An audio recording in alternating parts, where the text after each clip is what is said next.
Thank you. This may be the most important speech I've ever made.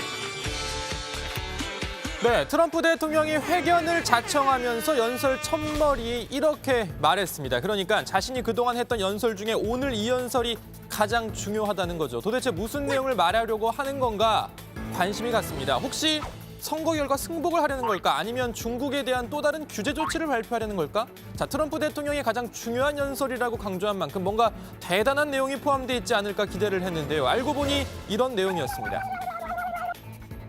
I want to provide an update on our ongoing efforts to expose the tremendous voter fraud and irregularities which took place during the ridiculously long November 3rd elections. 그렇습니다. 바로 그동안 이어온 선거 부정선거 주장을 거듭 강조하기 위한 연설이었습니다. 트럼프 대통령은 대선 전부터 우편 투표에 대해서 부정적인 입장을 밝혀왔는데요. 이번 연설에서도 우편 투표를 겨냥해 우리에겐 선거일만 있었지만 그동안 이제 우리는 선거의 달, 선거의 주를 갖게 됐다 이렇게 비꼬았습니다. 그러니까 투표에서 개표까지 여러 날이 걸리는 우편 투표를 재차 문제 삼은 겁니다. We used to have what was called Election Day. Now we have election days, weeks and months, and lots of bad things happened during this ridiculous period of time. 자, 트럼프 대통령은 이 투표용지 개표기기의 부정 가능성 등도 함께 거론했는데요. 그러면서 자신이 각종 소송전과 관련해 연방 대법원이 나라를 위해 옳은 일을 하길 바란다라는 언급도 내놨습니다. 자, 그리고 중간중간 도표도 보시는 것처럼 이렇게 직접 들고 설명을 하면서 자신의 주장을 이어갔습니다. 연설은 46분간 이어졌는데요. 이렇게 끝을 맺었습니다. If we don't root out the fraud, the tremendous and horrible fraud that's taken place in our 2020 election, we don't have a country anymore. So with the resolve and support of the American people, we will restore honesty and integrity to our elections, and we will restore trust in our system of government. Thank you. 자, 일단 이 영상만 보면 마치 기자회견이라도 연 것처럼 보입니다. 자, 하지만 아니었습니다. 기자들은 없었던 것으로 전해집니다. 2대의 카메라가 트럼프 대통령을 번갈아 찍었고 그걸 녹화한 영상인 겁니다. 자, 취재진이 사실상 상주하고 있는 기자회견장 대신 백악관 외교 접견실에서 영상을 찍었다고 합니다. 상당수 매체는 트럼프 대통령의 이번 연설을 비판했습니다. CNN은 트럼프 대통령의 이번 연설을 아예 방송하지 않고 그 이유를 별도로 설명하기도 했습니다. Trump is so far gone that I cannot in good conscience play the substance of a 46-minute spiel that he spewed tonight. It is lies and ugly suggestions that have a basis in nothing but division and malice.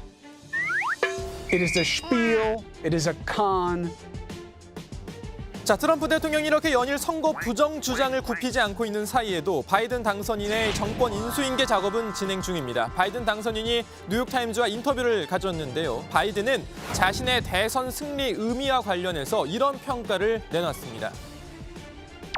도널드 트럼프 대통령이 4년 더 대통령직을 수행하지 못하도록 확실히 해서 나라를 위해 좋은 일을 한 것 같습니다. 하지만 의기양양한 순간은 없었습니다.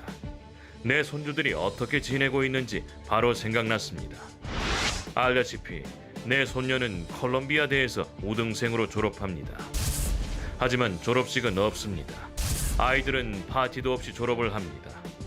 이건 여러 상황 중 하나일 뿐이죠. 해야 할 일이 많습니다. 네, 바이든 당선인은 자신을 지지하지 않은, 그러니까 트럼프 대통령을 지지한 사람들과 관련해서도 언급을 내놨습니다. 자, 바이든 당선인 지역과 관계없이 똑같이 코로나19를 퇴치시키겠다라고 강조했습니다. 이건 정말 사람을 어떻게 대하느냐에 대한 존엄성의 문제로 귀결됩니다. 우리가 그들을 잊은 것 같아요. 나는 그들을 존경합니다. 나는 민주당을 지지한 지역과 공화당을 지지한 지역 할 것 없이 똑같이 코로나19를 막아냄으로써 이걸 증명할 계획입니다. 네, 바이든 당선인, 최근 백악관 참모진과 차기 정부 내각 인선을 한창 진행 중인데요. 인선이 발표될 때마다 여러모로 화제가 되고 있습니다. 특히 현 정부, 그러니까 이 트럼프 정부에 비해서 여성들이 약진하고 있다 이런 평가가 이어지고 있습니다. We will need to reassemble and renew America's alliances, rebuild and strengthen the national security and foreign policy institutions that keep us safe and advance our nation's interests. So many people struggling to put food on the table and pay bills and rent. It's an American tragedy, and it's essential that we move with urgency. Mr. President-elect, Madam Vice President-elect, I am grateful and even more so humbled by the trust that you placed in me for this role.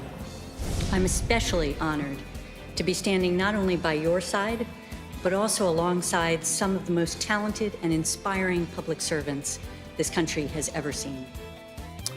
네, 미국의 권력 승계 순위 순서대로 보면요. 일단 이 부통령 카멀라 해리스 당선인, 낸시 펠로시 하원 의장 등 승계 순위 1위와 2위가 모두 여성입니다. 물론 낸시 펠로시는 바이든 당선인이 임명한 건 아니죠. 자, 아무튼 미국 재무부도 최초로 여성 장관을 맞이할 가능성이 커졌습니다. 제닛 옐런 전 연준 의장이 재무장관으로 지명됐기 때문이죠. 그리고 미국의 모든 정보기관을 관리하는 최고 정보기구 국가정보국도 첫 여성 수장이 탄생할 예정입니다. 자, 그리고 이 백악관 대변인 등 공보팀 주요 직책 역시 모두 여성 인사들로 채워졌습니다. 아직 발표되지 않은 국방장관 유력 후보군에도 여성 인사가 포함돼 있죠. 자, 바이든 당선인은 그동안 미국다운 내각, 그러니까 성별과 인종을 초월한 내각을 꾸리겠다고 공언해 왔는데요. 현재까지의 인선 결과만 놓고 보면 일단 그 의지가 어느 정도 담겨 있는 것 같다는 평가가 곳곳에서 나오고 있습니다. 관련 이야기 들어가서 좀 더 해보고요. 일단